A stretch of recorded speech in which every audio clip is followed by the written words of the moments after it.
ఒక మీడియా పర్సన్గా ఎన్నెన్నో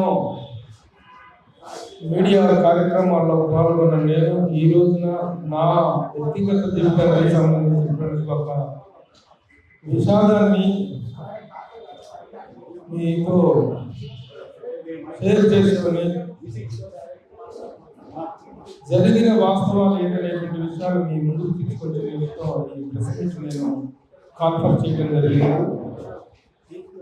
నేను ఫిల్మ్ జర్నలిస్ట్ కాదు, సినిమా ఇండస్ట్రీలో I'm noted senior film journalist. గత 35 ఏళ్ళుగా ఇండస్ట్రీలో నేను అందరికీ తెలిసినది. అయితే ఈ జనవరి 2న నా కుటుంబంలో ఒక విషాదం జరిగింది. నా భార్య దుర్గామాధవి జనవరి 2వ తేదీన ఇంటి నుంచి వెళ్ళిపోయింది. ఆ రోజు ఉదయం నేను మామూలుగా ఆఫీస్కి వెళ్తూ సాయంత్రం ఎర్లీగా వస్తాను, నేను కంగారు పడకు అని చెప్పేసి నేను డ్యూటీకి వెళ్ళడం జరిగింది. నేను సుమన్ టీవీలో చీఫ్ ఎడిటర్గా పనిచేస్తున్నాను. వెళ్ళాను. ఆ రోజు ఆఫీస్లో వర్క్ చూసుకొని సాయంత్రం కూడాను ఒక function, game changer cinema function ఉంటే ఆ ఫంక్షన్ చూసుకొని రాత్రి 8 గంటల ప్రాంతంలో ఇంటికి వెళ్తూ ఏమైనా తెమ్మంటామని చెప్పి క్యాజువల్గా మా మిస్సెస్కి ఫోన్ చేస్తే ఆ ఫోన్ లిఫ్ట్ చేయలేదు. 2 సార్లు ఫోన్ చేశాను, లిఫ్ట్ చేయలేదు. 3వ సారి కూడా ట్రై చేశాను. తర్వాత డైరెక్ట్గా ఇంటికి వచ్చాను. ఇంటికి వచ్చి నా దగ్గర ఉన్న కీతో తలుపు తీసుకొని లోపలికి వెళ్ళి చూస్తే అంతా సీక్రెట్గా ఉంది, లైట్ కూడా వేయలేదు. ఏంటని చెప్పేసి లోపలికి వెళ్ళి లైట్ తీసుకొని అంతా వెతుకుతూ తను పిలిస్తే ఎక్కడ సమాధానం రాలేదు. కింద బయటికి వెళ్ళిందేమో, కింద వాకింగ్ చేస్తుందని చెప్పేసి అంతా చూశాను. కానీ ఎక్కడ తన ఆచూకీ దొరకలేదు. మరలా అరగంట తర్వాత మరలా ఫోన్ చేస్తే అప్పుడు ఇంట్లోనే ఫోన్ రింగ్ అవుతూ వినిపించింది. ఇదేంటి ఫోన్ ఇంట్లోనే ఉందని చెప్పేసి వెళ్ళి నేను ఫోన్ తీసుకొని చూస్తే ఫోన్ బెడ్రూమ్లో ఉంది. సో ఆ విధంగా ఇంటికి వెళ్ళి చూసిన తర్వాత ఆ ఫోన్ మళ్ళీ నేను ట్రై చేశాను నెంబర్ ఆఫ్ టైమ్స్. చివరకు ఫోన్ ఇంట్లోనే దొరికింది. చాలాసేపు వెయిట్ చేసిన తర్వాత ఎక్కడికి వెళ్ళింది అనేటువంటి కంగారులో మా అమ్మాయికి ఫోన్ చేయటం. మా అమ్మాయికి ఫోన్ చేసిన తర్వాత నేను బయలుదేరి వస్తున్నాను డాడీ అని చెప్పి తను చెప్పింది. ఈ లోపల వాట్సాప్ కానీ గ్యాలరీ కానీ చెక్ చేయండి మీరు అర్జెంటుగా అని చెప్పి చెప్పడంతో గ్యాలరీ చెక్ చేస్తే గ్యాలరీలో ఒక వీడియో కనిపించింది. ఆ వీడియోలో తను సుస్పష్టంగా ఒక వీడియోని రికార్డు చేసింది, ఒక సూసైడ్ నోట్ లాంటి వీడియోని రికార్డు చేసింది. నా చావుకు, నేను చచ్చిపోతున్నాను, నా చావుకు కారణం నా కన్న తల్లి జమ్ముగాని వరలక్ష్మి, మా అన్నయ్య జమ్ముగాని దుర్గాప్రసాద్, మా వదిన జమ్ముగాని అనురాధ, వీరితో పాటు మరొక సమీప బంధువు మన్యం ఆదినారాయణ, అతని తమ్ముడు, చెల్లెలు, ఇతర కుటుంబ సభ్యులు వీళ్ళందరూ నన్ను మోసం చేశారు, నన్ను మానసికంగా క్షోభకు గురి చేశారు, మోసం చేశారు అని. కాబట్టి నేను చచ్చిపోతున్నాను. ఏమండి, ఈ వయసులో మిమ్మల్ని పిల్లల్ని వదిలిపెట్టి, మీకు అండగా ఉండాల్సిన వయసులో మిమ్మల్ని పిల్లల్ని వదిలిపెట్టి వెళ్ళిపోతున్నాను, నన్ను క్షమించండి అని చెప్పి ఒక సూసైడ్ నోట్ ఒకటి కనిపించింది. దాంతో అంతా గుండెలు బాదుకుంటూ అంతలో నా మిత్రులందరూ పరిగెత్తుకు వచ్చారు. నా మిత్రులందరూ వచ్చారు, మా కుటుంబ సభ్యులు, బంధువులు వచ్చారు. అందరం కలిసి తలా ఒక చోట ఎదుగుతూ రైల్వే స్టేషన్లు, పోలీస్ స్టేషన్లు, బస్ స్టాండ్లు, అటు ఇటు అంతా తిరుగుతూ ఉన్నాం.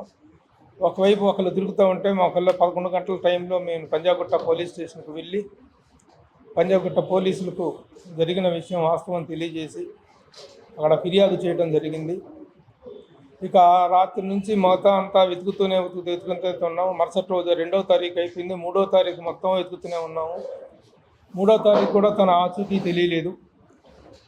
4వ తారీఖు కూడా తన ఆచూకీ తెలియదు. 4వ తారీఖు కూడా వెతుకుతూనే ఉన్నాము. అప్పుడు 4వ తారీఖు మధ్యాహ్నం 12:30 గంట ప్రాంతంలో మాదాపూర్ పోలీస్ స్టేషన్ నుంచి పంజాగుట్ట పోలీసులకు మా దగ్గర ఒక డెడ్ బాడీ దొరికింది, ఇదో కాదా మీరు చూసుకోండి, ఒక మహిళ మృతదేహం అని చెప్పేసి 4వ తారీఖు మధ్యాహ్నం మాదాపూర్ పోలీసులు పంజాగుట్ట పోలీసులకు ఆ ఫోటో పంపించారు. ఆ ఫోటో చూసి పోలీసులు చూపిస్తే ఇక తనదే అని గుర్తుపట్టడం జరిగింది. ఇక మేమందరం దుఃఖంలో మునిగిపోయాము. అందరం చాలా బాధలో ఉన్నాం. ఈ షాకింగ్ న్యూస్ మేము ఎవరో ఊహించినటువంటి ఒక సంఘటన ఇది. అయితే యాక్చువల్గా తర్వాత మాదాపూర్ పోలీసుల దగ్గర నుంచి దొరికిన సమాచారం ఏంటంటే 2వ తారీఖున తన ఇంట్లో నుంచి వెళ్ళిపోతే అప్పుడు మేము ఆ సీసీటీవీ ఫుటేజ్ అంతా తిరిగి చూస్తే ఇంట్లో ఉన్నటువంటి సీసీటీవీ ఫుటేజ్ అంతా వెతికి చూస్తే 2వ తారీఖు మధ్యాహ్నం 12:20 ప్రాంతంలో తన ఇంట్లో నుంచి వెళ్ళింది. బయటికి వెళ్ళినటువంటి వ్యక్తి అక్కడ రోడ్డు మీదకి వెళ్ళిన తర్వాత మెయిన్ రోడ్డు మీద ఆటో ఎక్కింది. ఆటో ఎక్కిన దాకా ఆ సీసీ ఫుటేజ్ కనిపించింది. ఆ తర్వాత సీసీటీవీ ఫుటేజ్ కనిపించలేదు. ఎటువైపు వెళ్ళిందో కూడా తెలియనట్టుగా ఉంది.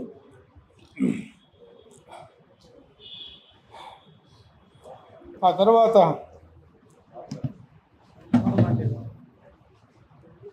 మాదాపూర్ పోలీసులు 2వ తారీఖు ఉదయం డెడ్ బాడీ కలెక్ట్ చేసుకోకపోతే పంజాగుట్ట పోలీసులు ఏమో మేము అందరికీ ఇన్ఫామ్ చేశాము, అన్ని పోలీస్ స్టేషన్లకు మిస్సింగ్ ఇన్ఫర్మేషన్ ఇచ్చాము, ఏ పోలీస్ స్టేషన్లో దొరికినా వెంటనే వాళ్ళు మీకు అంత తెలియజేస్తారని చెప్పారు.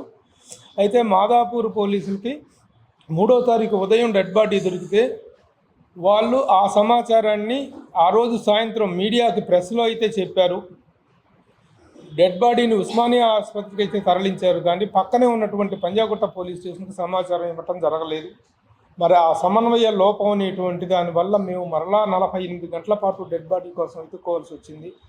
ఒక ఫోన్ కాల్ అవేలో, ఒక స్నాప్ అవేలో ఉన్నటువంటి టెక్నాలజీ రోజుల్లో ఆ ఇన్ఫర్మేషన్ ఒక పోలీస్ స్టేషన్ నుంచి ఇంకొక పోలీస్ స్టేషన్కి ఒక ఫోన్ కాల్తో వెళ్ళాల్సిన ఇన్ఫర్మేషన్ 2-3 రోజుల దాకా ఇన్ఫర్మేషన్ అందకపోవటం అనేటువంటిది మాకు చాలా బాధ కలిగించింది. సరే వాళ్ళని అడిగితే మేము చేసామండి అని వీళ్ళు చెప్తారు, కానీ మీడియాకైతే వచ్చింది. మీడియాలో నేను ఇండస్ట్రీలో ఒక ప్రముఖమైన వ్యక్తిని, నేను I'm writer, director and journalist. ఇండస్ట్రీలో నేను చాలా నోటెడ్ పర్సన్. అలాంటి నా భార్యని గుర్తు తెలియని శవంగా మార్చురీలో 3 రోజుల పాటు శవం, 2 రోజుల పాటు మార్చురీలో శవం పడింది, డెడ్ బాడీ పడింది. సరే ఇది అయిపోయిన తర్వాత సరే ఆ సమన్వయ లోపాన్ని మేము దిగమింగుకొని, ఆ బాధను మేము దిగమింగుకొని 4వ తారీఖున తెలిస్తే విషయం 5వ తారీఖున ఉస్మానియా ఆసుపత్రి నుంచి డెడ్ బాడీని వాళ్ళు హ్యాండ్ ఆఫ్ చేయడం జరిగింది. 5వ తారీఖున అంత్యక్రియల కార్యక్రమం పూర్తి చేసుకున్నాం. అప్పటి నుంచి కేసు దర్యాప్తు జరుగుతుంది. పంజాగుట్ట పోలీసులు వాళ్ళు కూడాను కేసు పట్ల చాలా అటెన్షన్తోనే పనిచేశారు, శ్రద్ధగా చేశారు, కానీ సమన్వయ లోపం వల్ల చాలా డిలే జరిగింది. అయితే తను ఇచ్చినటువంటి సూసైడ్ నోట్లో పెట్టినటువంటి 4 వ్యక్తులు ఇంతవరకు అరెస్ట్ చేయడం జరగలేదు, వాళ్ళ మీద ఎలాంటి చర్య జరగలేదు. అదే ఆ సూసైడ్ నోట్లో కనుక ఆవిడ పెట్టి ఉండకపోతే ఇమ్మీడియట్గా భర్తగా నన్ను అరెస్ట్ చేసి ఉండేవాళ్ళు. కానీ 4 పేర్లు తనంత స్పష్టంగా చెప్పినా సరే యాక్షన్ తీసుకోలేదనేటువంటి దానికి పోలీసులు చెప్తున్నటువంటి రీజన్ అవుతుంది. నేను పోలీసులను కూడా నిందించడం లేదు, కానీ వాళ్ళ మీద ఇది ఫిర్యాదు చేయటమో వాళ్ళకి వ్యతిరేకంగా చెప్పటమో కాదు, కానీ జరిగిన వాస్తవాన్ని మీ దృష్టికి తీసుకొస్తున్నాను. అలాగే మరొక ముఖ్యమైనటువంటి బాధాకరమైన విషయం ఏంటంటే, తన మనస్తాపంతో వెళ్ళి మా దుర్గమ్మ చెరువులో దూకటం కోసం వెళ్ళినటువంటి వ్యక్తి యాక్చువల్గా దుర్గమ్మ చెరువులో దూకే వాళ్ళు ఎవరైనా కేబుల్ బ్రిడ్జి మీద ఎక్కి ఆ కేబుల్ బ్రిడ్జి నుంచి దూకడానికి ప్రయత్నిస్తారు. కానీ ఆ బ్రిడ్జి ఎక్కువగా హైట్లో ఉండటం వల్ల అక్కడ సాధ్యపడక మరి ఇటు నుంచి తిరిగేసి వచ్చేసి తను ఆ మసీద్ అనే ఏరియా ఉంది, ఆ మసీద్ ఏరియాలో నుంచి దూకినట్లుగా ఆ ఏరియాలో వీళ్ళు డెడ్ బాడీ కలెక్ట్ చేసుకున్నారు. ఈ డెడ్ బాడీ కలెక్ట్ చేసుకున్నారండి, కరెక్టే మీరు, కానీ దయచేసి ఆ ఫుటేజ్ ఇవ్వండి, ఆ సీసీటీవీ ఫుటేజ్ ఇవ్వండి అని చెప్పి మాదాపూర్ పోలీసులను రిక్వెస్ట్ చేస్తుంటే ఆ ఏరియాలో ఎక్కడా సీసీటీవీలు పనిచేయట్లేదండి. దాదాపు ఆ చుట్టుపక్కల 60 సీసీ ఫుటేజీలు ఉన్నాయి, సీసీ కెమెరాలు ఉన్నాయి, కానీ దాదాపు 25-30 కెమెరాలు పనిచేయటం లేదు. కెమెరాలు పనిచేయటం కారణంగా నిజంగా అక్కడికి వెళ్ళిన తర్వాత తను మనసు మార్చుకొని ఏమన్నా అక్కడ కూర్చుని ఉందో, జారిపడిందో, లేకపోతే నిజంగానే దూకిందో, లేకపోతే ఎవరైనా నెట్టేశారో ఏంటి అసలు వాట్ ఈజ్ వాట్ అని తెలియటానికి సీసీటీవీ కెమెరాలు పనిచేయటం లేదు. జంట నగరాలు 2 కూడాను సీసీటీవీ కెమెరాల నిఘా నేత్రంలో జంట నగరాలు అని చెప్పి మనం ఘనంగా పేపర్లో చదువుకోవటం చూస్తున్నాం, కానీ ఇక్కడే కాదు, తను నిస్సైన్ దగ్గర నుంచి వెళ్ళిన దారిలో ఎక్కడా కూడా నా సీసీటీవీ కెమెరాలు అనేటువంటి సరిగా పనిచేసినటువంటి దాఖలాలు లేవు. నాకు వ్యక్తిగతంగా జరిగిన నష్టం గురించే కాకుండా సీసీటీవీ ఫుటేజ్ అనేటువంటిది, కెమెరాల నిఘా అనేటువంటిది ఈ రోజున అంత ఆధునికమైనటువంటి ఈ టెక్నాలజీ పెరిగిన ఈ రోజుల్లో ఒక సీసీటీవీ కెమెరాలు అంత, ఎందుకంటే దుర్గమ్మ చెరువు అనేటువంటిది ఈ రోజున ఒక సూసైడ్ పాయింట్గా తయారైంది. అలాంటి చోట్ల సీసీటీవీ కెమెరాలు పనిచేయట్లేదు లేదని చెప్పడం అనేటువంటిది పోలీసులు చెప్తున్నారు. వాళ్ళని అడిగితే వాళ్ళు వాళ్ళ నిస్సహాయతను వ్యక్తం చేస్తున్నారు. కాబట్టి ఈ విషయాన్ని నా బాధతో పాటు నాకు జరిగినటువంటి ఈ విషాదంతో పాటు ఈ విషయాన్ని పోలీసు ఉన్నతాధికారులకు సీసీటీవీ ప్రభుత్వ ఉన్నతాధికారుల దృష్టికి తీసుకెళ్లాలనేటువంటి ఉద్దేశంతో నేను ఇప్పుడు ఈ ప్రెస్ మీట్ నేను కండక్ట్ చేసి జరిగిన విషయాలు వాస్తవాలను చెప్తున్నాను. పోలీసులు ఎంత త్వరగా వీలైతే అంత త్వరగా, ఎందుకంటే ఒక చిన్న క్లూ దొరికితేనే వ్యక్తి చేసుకొచ్చి అరెస్ట్ చేసి విచారణను దర్యాప్తు చేసి దర్యాప్తును వేగవంతం చేసేటువంటి వ్యవస్థ ఉన్నటువంటి సమయంలో నలుగురు వ్యక్తులను నా చావుకు కారణము పోలీసులు వాళ్ళను శిక్షించాలని కోరుతున్నాను అంటూ తన ఆత్మహత్యకి తను పాల్పడినటువంటి దీన్ని కూడాను ఆ బాధ ఆవేదన మా మనసుల్లో తీసుకోలేకపోతున్నాం మేము. ఇంకొక ముఖ్యమైన విషయం ఏంటంటే ప్రభు మీడియా వ్యక్తి కాబట్టి ఈ వార్త బయటికి రాకుండా, ఇది ఎందుకంటే ఆ రోజున మేము మా విషాదంలో మునిగిపోయాము. మాదాపూర్ పోలీసులు ఇచ్చినటువంటి కేవలం సాధక సమాచారంలో పత్రికల్లో గుర్తు తెలియని మహిళ శవము అనేటువంటి ఒక్క మాటతో ఇంత చిన్న వార్తతో వెళ్ళింది, పోయింది. ఆ వార్త ఇప్పుడు ఏదో హైలైట్ కావాలన్నది కాదు నా ఉద్దేశం ఏంటంటే చాలామందికి తెలియక, చాలామంది ఈ విషయం తెలియక మామూలుగా నాకు ఫోన్లు చేసి happy Sankranti, how are you sir, happy Bhogi, happy Kanuma అంటూ నాకు మెసేజ్లు పెడుతున్నారు. ఏం సమాధానం చెప్పాలి వాళ్ళకి, ఎలా సమాధానం చెప్పాలి? ఈ విషయం జరిగిన విషయం చాలామందికి తెలియదు. ఆ కారణంగా తెలియజేయటం గురించి ఒకటే కాకుండాను కొంతమంది ఎలాంటి అపోహలో ఉన్నారంటే ప్రభు మీడియా వ్యక్తి కాబట్టి మీడియాలో ఇన్ఫ్లుయెన్స్ చేసి వార్త బయటకు రాకుండా తొక్కేశాడు, ఆత్మహత్య చేసుకుందంట, ఎందుకు చేసుకుందో ఏమో అనేటువంటి అనుమానాలు, రకరకాల ఊహాగానాలకు అవకాశం ఏర్పడింది. కాబట్టి జరిగిన వాస్తవం ఇది. ఈ వాస్తవాన్ని తెలియజేయటం కోసమే తప్ప ఇంక దీని నుంచి ఏదో ప్రాచుర్య లబ్ధి పొందాలనేటువంటి ఉద్దేశం నాకు లేదు. మా కుటుంబం తీవ్రమైనటువంటి విషాదంలో ఉన్నాం. నాకు 2 పిల్లలు, నా కుమార్తె. ఆ రోజు నా కుమార్తె కనుక డాడీ గ్యాలరీ చెక్ చేయండి ఇమీడియట్గా అనేటువంటి ఐడియా ఇచ్చి ఉండకపోతే ఇది మేము ఇప్పటికీ కూడా మిస్టరీగా ఉండుండేది. ఆ సూసైడ్ నోట్ లేకపోతే ముందు పోలీసు అరెస్ట్ చేసేది నన్నే.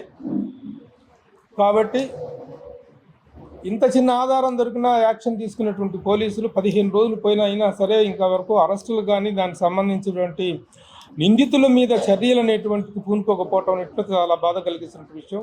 కాబట్టి ఈ సీసీటీవీ కెమెరాల విషయము, పోలీస్ యాక్షన్ గురించి విన్నవించుకుంటూ ఎవరి మీద ఫిర్యాదులు చేసే ఓపిక, ఎవరి మీద ఫిర్యాదులు చేసే ఉద్దేశం మాకు లేదు.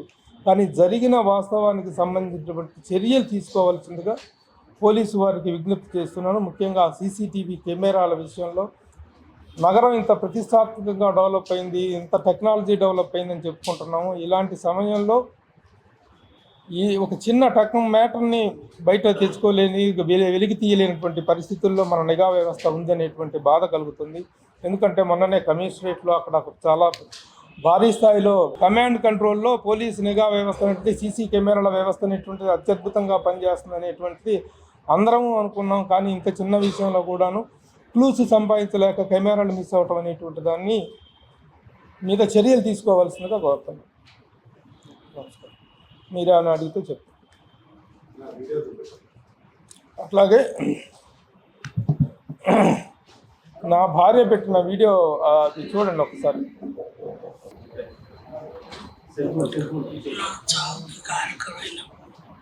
జమ్ముగాని వరలక్ష్మి, జమ్ముగాని దుర్గా ప్రసాద్, జమ్ముగాని అనురాధాలను శిక్షించాలని పోలీసు వారిని కోరుకుంటూ మన్యం ఆదినారాయణ కూడా నన్ను మోసం చేశాడు. జమ్ముగాని వరలక్ష్మి వాళ్ళు మోసం చేశారు. మన్యం ఆదినారాయణ వాళ్ళందరూ మోసం చేశారు. వాళ్ళ చెల్లెళ్ళు, వాళ్ళ తమ్ముళ్ళు అందరూ కలిసి నా చావుకు కారకులయ్యారు. వాళ్ళందరూ సంతకాలు వాళ్ళందరూ అన్నీ మా దగ్గర ఉన్నాయి. ఎవరెవరు ఏమేం చేశారని మా అమ్మాయికి, మా ఆయనకి, మా పిల్లలకి తెలుసు. నా చావుకు కారణం ఓన్లీ వాళ్ళే. నా భర్త, నా పిల్లలు అన్యాయం చేస్తున్నందుకు నన్ను క్షమించండి.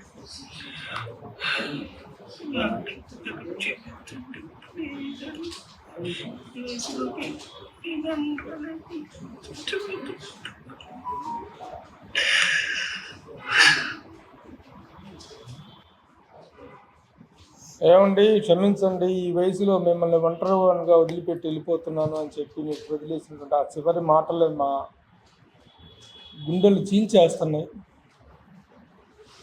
మా లైఫ్ అన్ని విధాలుగా చక్కగా సెటిల్ అయినటువంటి సందర్భం, ఎలాంటి చీకు చింత లేదు. నాకు ఇద్దరు కూతుర్లు, ఇద్దరికి పెళ్ళిళ్ళు అయినాయి, బంగారు లాంటి అల్లుళ్ళు.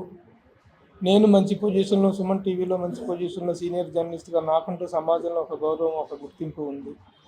అన్ని విధాలుగా హ్యాపీగా ఉన్న టైంలో కేవలం కానీ ఎక్కడైనా ఏ సమయం ఎక్కడైనా అత్తింటి ఆరేళ్లకు ఇంకేదో దుర్మార్గాలకు బలవుతారు, కానీ పుట్టింటి ఆరేళ్లకు బలైనటువంటి పరిస్థితి నా జీవితంలోనే ఎదురైంది.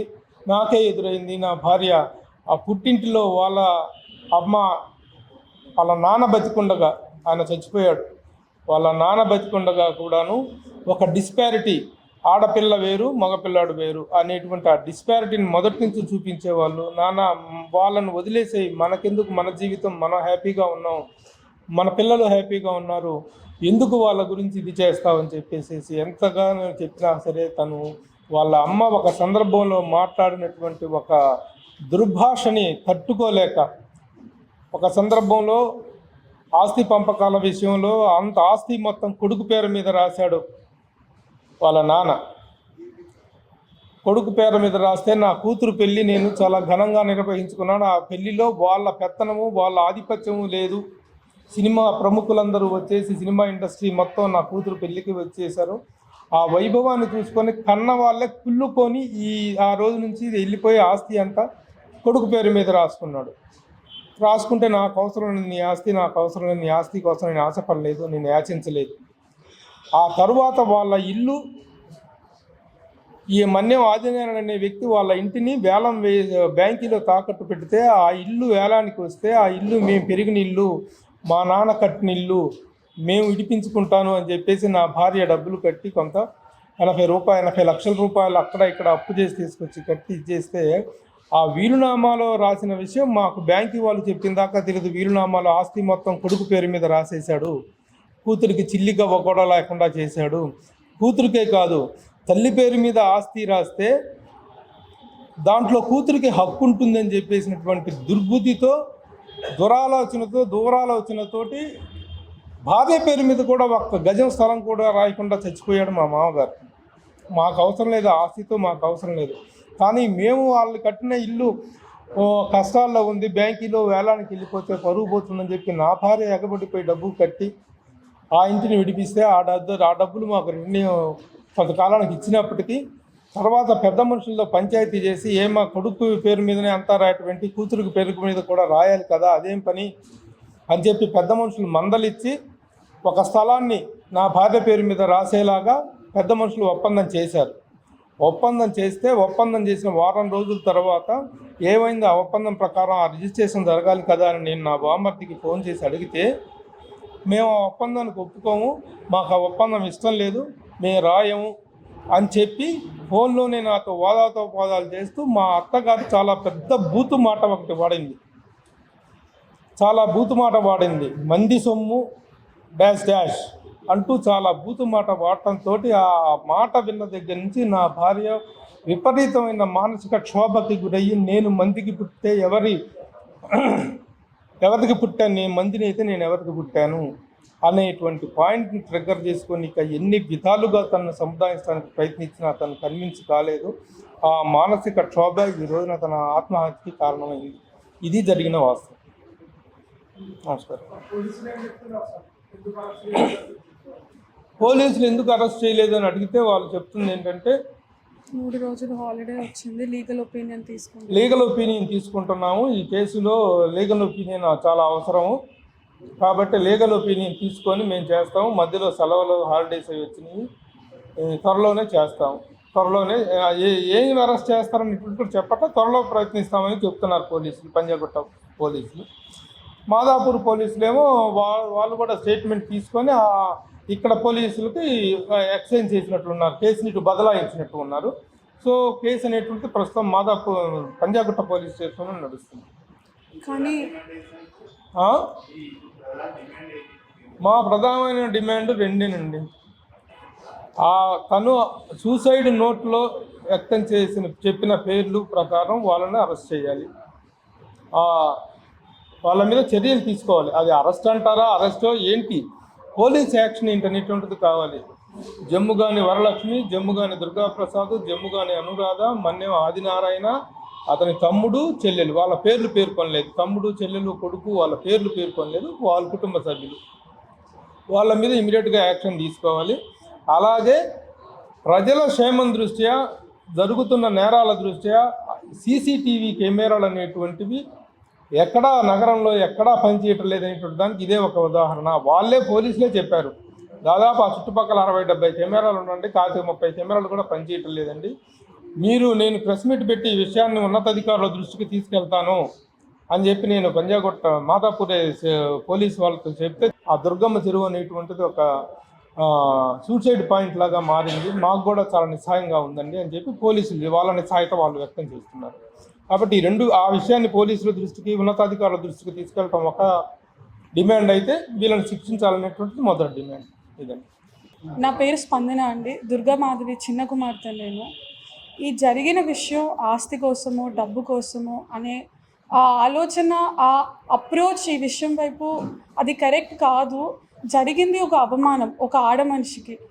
మా తాతగారు వీలునామా రాసుండొచ్చు, ఆ విషయం మా అమ్మగారికి చెప్పి దానికి ఒక పద్ధతి ఉంటుంది. అలా కాకుండా ఆ విషయాన్ని మా అమ్మ దగ్గర దాచి దానికి కావాల్సిన no objection certificates, family certificates అన్నిటి మీద దొంగ సంతకాలు చేయించుకొని ఆ విషయాల్ని దాచి ఆవిడ దగ్గరే డబ్బులు తీసుకొని ఆవిడనే మళ్ళీ చుట్టాలు అందరి దగ్గర ఈవిడ గురించి దుష్ప్రచారాలు చేసి ఆవిడని మానసికంగా ఒక క్షోభ. అందరూ డొమెస్టిక్ వైలెన్స్ అత్తగారులే పెడతారు అనుకుంటారు, కానీ తల్లి తండ్రి కూడా చేస్తారు. ఎందుకంటే డబ్బు అందరికీ ఇంపార్టెంట్ అండి, ఎవరికి డబ్బు వద్దు అనేది లేదు, అది పేరెంట్స్ అయినా కూడా. కానీ సొసైటీలో పేరెంట్ అనేవాళ్ళు ప్రొటెక్ట్ చేస్తారు, కానీ మా అమ్మగారి విషయంలో చాలా డిఫరెంట్గా జరిగింది. పేరెంట్ అనేవాళ్ళు ప్రొటెక్ట్ చేయలేదు, తనని ప్రే చేశారు, తనని ఒక ఏదో ముక్కలు చిదిమేసినట్టు చిదిమేశారు.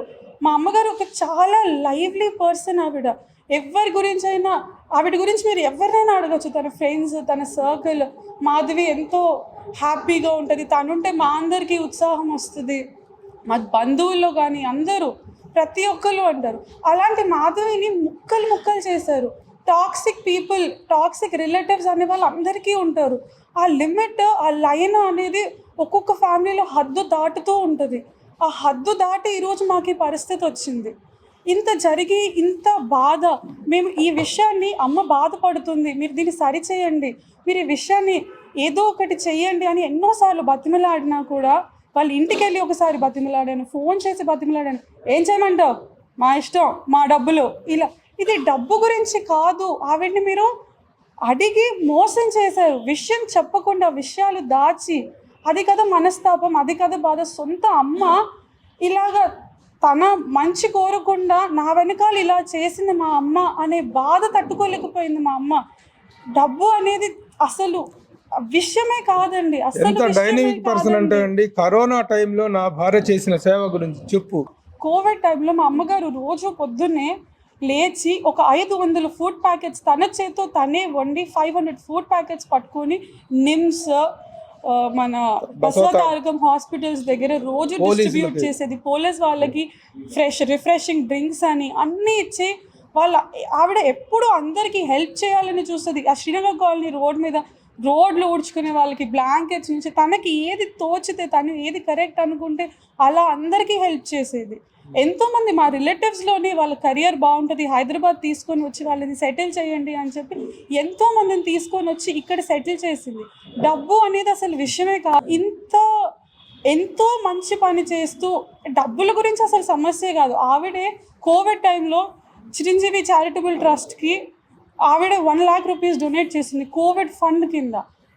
అసలు ఈ విషయం డబ్బు గురించి అనే ఒక ఆలోచన. What a great service. అప్పుడే కాదు, కుకట్పల్లి ఫ్లడ్స్ అప్పుడు కానీ, కేరళ ఫ్లడ్స్ అప్పుడు కానీ తన ఫ్రెండ్స్ అందరి దగ్గర కొంత డొనేషన్ చేసి, తను డొనేట్ చేసి ఎంతో సర్వీస్ చేసింది. అలాంటి వ్యక్తి డబ్బు కోసం ఇప్పుడు కుటుంబంలో జరుగుతున్న ప్రచారం ఏంటంటే, కేవలం డబ్బు కోసం ఆశతో ఆ అమ్మాయి ఇంత పనిచేసింది అనేటువంటి ప్రచారం జరుగుతుంది. ఆ ప్రచారాన్ని తిప్పి కొట్టాలనేటువంటిది మా ప్రధానమైనటువంటి ఉద్దేశం కాదండి. డబ్బు కోసం చేయాల్సిన అవసరమే ఆవిడికి లేదు. మేమందరం చాలా బాగా సెటిల్ అయిపోయి ఉన్నాం, అమ్మగారికి ఇది డబ్బుల గురించి కాదు, కేవలం ఆమె ఆత్మాభిమానం దెబ్బతిన్నది. ఒక ఆడపిల్లని నీకు ఎలాంటి సంబంధం లేదు, 35 ఏళ్ళు మా అమ్మ వాళ్ళ అమ్మ వాళ్ళు ఏది చెబితే అదే రైట్ అనుకొని, మా అమ్మకి పెళ్ళై 35 ఇయర్స్ అయింది, అయినా కూడా మా అమ్మ వాళ్ళు చెప్పిందే కరెక్ట్, మా అమ్మ వాళ్ళు బాగా తెలుసు వాళ్ళకి, పెద్దవాళ్ళ మాట మనం వినాలి అని వాళ్ళకి రెస్పెక్ట్ ఇస్తే ఈ 35 ఏళ్ళలో నమ్మకాన్ని వాళ్ళు ఇట్లా ఒక రోజులో తొడిపి పడేసి ఇష్టం వచ్చినట్టు ముక్కలు చేశారు. ఆ ఆత్మాభిమానం దెబ్బతినింది, అది దీనికి అంతటికీ కారణం. ఆ విషయాన్ని అందరూ గుర్తించాలని నేను కోరుకుంటున్నాను. That is the one request. And మాకు కేవలం న్యాయమే కావాలి. ఈ విషయం పట్ల మాకు కావాల్సింది పోలీసులు వాళ్ళ మీద కఠిన చర్యలు తీసుకోవాలి. ఎందుకంటే ఇలాంటి టాక్సిక్ పీపుల్ సొసైటీలో ఉండకూడదండి. అండ్ ఇలాంటి వాళ్ళని ఒకసారి శిక్షిస్తే మిగతా వాళ్ళకు కూడా భయం వస్తుంది. సొంత చెల్లిని, సొంత కూతుర్ని, సొంత ఆడబిడ్డని మనం ఏదంటే అది చేద్దాం, ఎవరేం చేస్తారు అనే ధైర్యం, బ్లేమ్ గేమ్ ఏదంటే అది మాట్లాడడం, ఈ బ్లేమ్ గేమ్స్ని, ఈ ఇట్లాంటి ఒక టాక్సిక్ నేచర్ని ఆపాలి. రిలేటివ్స్ ఇచ్చే ఈ టాక్సిసిటీని ఆపాలండి. Thank you. Thank you.